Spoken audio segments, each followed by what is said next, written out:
What's going on, folks? I am Goat, and welcome back to the breakdown. So, divisional playoffs is a little slow posting, and there's a reason. For one, it's my birthday week, which was on the 25th, so took that day the fuck off. Secondly, wanted to make it to Thursday to see what the status of one of the quarterbacks was, to really kind of put things out there as they are. But we're going to cover the divisional round. I went 4-0 on my picks. Thank you very much. Okay, so first game was Jaguars at Chiefs. Chiefs won this game 27-20 over the Jags. As per my usual with these more highlighted games, I'm going to sit here and kind of read from my stuff here, my notes. So anyway, as I predicted, Jaguars just didn't have enough to get it done. Now, they almost did, and it came down to the Patrick Mahomes injury of his ankle, a high ankle sprain, which is the quarterback I was waiting to hear about. The one troubling thing, like I said, is the Mahomes ankle injury. Been waiting all week for that, and although he's looked good pretty good during the week so far, it could be a lingering issue since he's been sacked and pressured by the next opponent. I do want to specifically say, though, hats off to the Jags. They played a hell of a game. They really did. They finished the season with a solid fight, a playoff win, and a very, very bright future. So I think the Jaguars, if they can maintain, most of their squad and just kind of continue doing what they're doing, the future looks bright to be a Jags fan. At least on the short term. Sorry, I just had to move my phone. It was making noise. Next game. Giants at Eagles. I picked Eagles to win. They won 38-7. Not much to say about this one. My big question for this game was, could the Giants defense keep up and control what the Eagles were trying to do? That turned out to be a big old fat fucking no. It's just the truth. And funny enough, the Eagles defense dictated exactly what the Giants offense were going to be allowed to do, which was not very much. They made the Giants kind of look like chumps. Bad deal overall, but it is what it is. Next game was Bengals at Bills, a snowball rematch from week 17 that was canceled. I chose Bengals to win, which they did 27-10. Truthfully, this game was never within reach for the Bills. Not the way that they played. They played very piss poor offense, and defensively, it was a very snowy game. They just did just enough. They didn't, drop 40 on them or some shit, but putting up 27 in those kinds of conditions is pretty fucking impressive. Let's be honest. The Bengals took off and they just didn't look back. It was a very heavy snow game, like I said, but it just looks like the way they played it just looked like they had no fucks given for the weather. I mean, can anybody disagree with that? The thing that I had in question was their patched up offensive line. How well would they hold up against the Bills defense? And honestly, they played very fucking good. I mean, they basically just dictated and controlled the shit out of that one. They look like their backup players. The Bills just ended up looking like backup players against a regular NFL starting squad. It's rough. And as another side note, I will say, although I'm not normally one to abide by players throwing hissy fits and tantrums and everything else, I don't really disagree with Stephon Diggs. The way he left the stadium just kind of storming out before, post-game press conference and all that is kind of shitty. I mean, the man's paid millions of dollars and he's basically told, hey, you got to do a few things. But the way that the team played, I get. He was pissed because he knows what that team is capable of. And that game was definitely not what they would normally do. But I've been saying it all season. The Bills, especially at the back end stretch of the regular season, have just been making some very problematic decision making. They've just been doing some problematic stuff, and it's just been a big problem for them. And it caught up with them in this game. They couldn't get shit going. So it is what it is. And the final game of the divisional round was Cowboys at 49ers. I chose 49ers to win. I said that this was going to be a fucking defensive battle, and I was not wrong. 49ers did win this game 19-12 over the Cowboys. Like I said, I said that this was going to come down to probably a pretty hefty defensive battle, and I was right. That being said, you've got to give it to Brock Purdy that his poise under pressure, especially being, last man standing in the fucking draft and, last man chosen anyway. you know, his poise under pressure against their, that Cowboys defense, although he didn't have the hell beat out of him in that game. It was poised enough. But on the other side of that coin, Dak Prescott, he didn't look poised at all. It was rough. I mean, it was very rough. Truth be told, for me, what the killing blow for me was for the Cowboys season and that game was when Pollard went out on a high ankle sprain injury. The moment Pollard went out, Zeke's a third down back at this point, man. He's not a guy to carry the load like he used to be. Pre-injuries, Zeke was a hell of a quarterback, or a hell of a running back. Now he's kind of a heftier third down back up for Pollard. And Pollard went out and they tried to lean on Zeke, and that just did not work.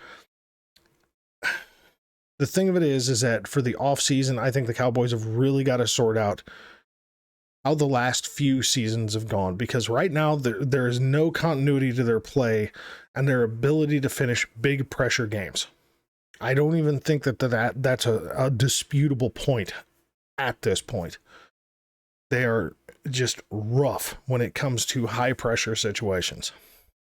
So that leaves us with 2 games left until the Super Bowl, the conference championship, and that is going to be the 49ers at the Eagles and the Bengals at the Chiefs. And I told you guys that I would stay unbiased about how I make picks, and I mean to be that way. So my notes for these games: first of all, 49ers or Eagles. I am going to pick Eagles on this one, but both of these games would not surprise me if the opposite team of my pick won. Okay, this is one of the few times when you actually get a divisional round where it's really a toss-up of who the fuck is going to come out on top of these. So it's come down, as far as the NFC, to the two of the best defensive teams facing 2 very good offenses. They're 2 of the most well-balanced teams overall. Okay, the truth is that I see a lot more problems for the 49ers offense with the Eagles defense. The 49ers are going to be facing 4 extremely talented sack machines. A defense that controls the run game for the most part, and a secondary that, it's had some struggles, but has overall been really solid this season. Okay. The Eagles, on the other hand, will be facing a fairly similar situation. Less sack machine players on the defense of the 49ers. Not to say that they're not good, because they are, but they don't have 4 fucking guys up front that can just fuck your day up the way the Eagles have. They do have some issues at stopping the run here and there, and a secondary that's been a little hit or miss. Yes, they're coming in on a bunch of wins, but they do have a secondary that does kind of give up some plays here and there, and that could bite them in the butt. Overall, I do think that the Eagles are the more complete team over the 2, though, so that's why I see them winning in this particular scenario. Now, I'm going to break down the Chiefs and the Bengals, okay? So, truth in advertising about my lack of bias with this one, okay? So, the Chiefs, they have the number 1 overall offense against every team that's not Buffalo and Cincinnati. I think we can be honest about that.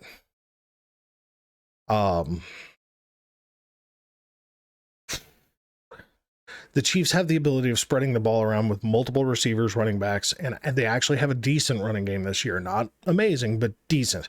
Between McKinnon, Pacheco, and then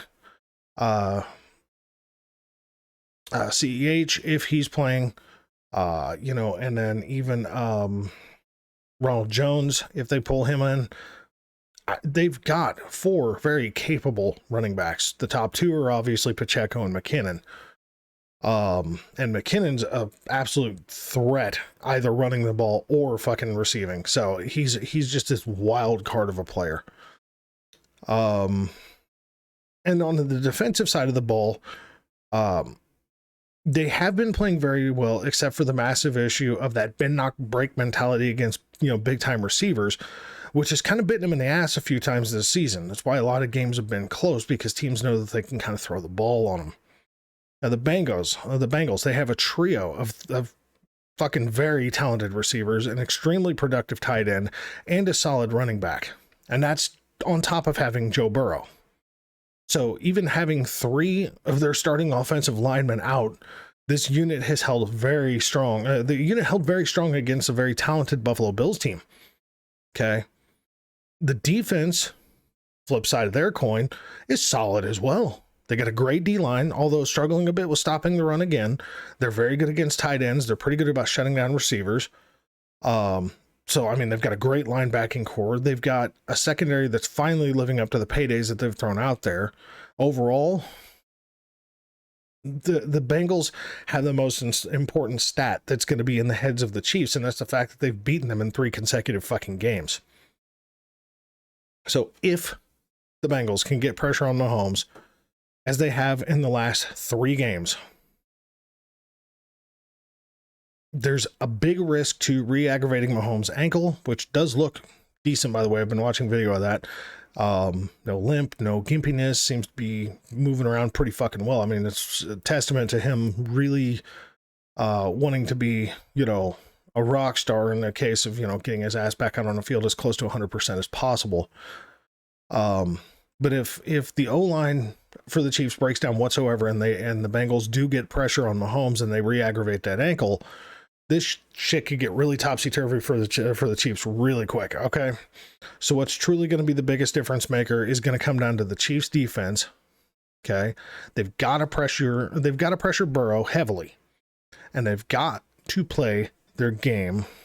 They've got to play this game like their lives fucking depend on it, because they have an extremely, extremely talented group of receiving players that are coming in for this game.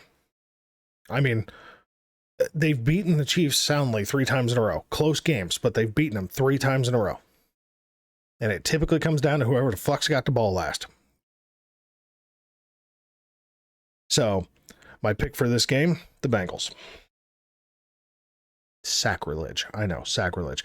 Again, though, this would not surprise me if it came down to 49ers beating Eagles and Chiefs beating Bengals, or Eagles beating 49ers and 49ers beating the Eagles and the Chiefs beating the Bengals, or vice versa. Any one of these is plug and play because they're all very tight, close teams. It's not like the Chiefs don't have good receivers. I mean, they've got Juju Smith-Schuster, they've got MVS, they've got Justin Watson, they've got obviously McKinnon coming out of the backfield. I cannot for the life of me remember that other kid's name that we brought in from the Giants. Give me just a second and I'll tell you. Kadarius Toney. We do have Sky Moore that could be thrown in there. We've got Noah Gray. We've got fucking, obviously Travis Kelce, but Travis Kelce was held to like 45 yards last time they played earlier this season. So, I mean, we got Blake Bell. I mean, there's a lot of players. I mean, hell, the game against the fucking, against the Jaguars, you had Kelce, Toney, Schuster, Gray, Watson, Pacheco, Scantling, Blake Bell, and Sky Moore all caught passes. I mean, you got 9 fucking players that were catching passes, but you also had 1, 2, 3, 4, 5, 6, 7 fucking players that ran the ball. Granted, Chad Henne was a kneel down, I think. But yeah, the Chiefs have the capability. Okay, they've got the capability to do it. They just have to truthfully finish the job. I think both of these games have the potential to be extremely close games. And at the end of the day, we'll see what happens. I could be completely wrong here. And the sad truth of it is that if this does come down to the Eagles and the Bengals in the Super Bowl, as I've picked here, this is going to be the Eagles' year again. I don't see the Bengals having enough to go against that Eagles defense. I just don't. If this comes down to Chiefs at Eagles, that could be pretty fucking interesting, but it's, again, questionable. If this comes down to the Bengals at the 49ers or the Chiefs facing the 49ers, either one, I think the AFC side will probably win. I think it'll be close, but I think they'll win. I mean, hell, the Chiefs blew the 49ers doors off last time. So, I don't know. We'll see, right? We'll see. So, folks, I do want to thank you very much for watching. As always, we'll catch you next week after this conference championship is done, and we'll see how everything pans out for the Super Bowl, all right? Have a good one.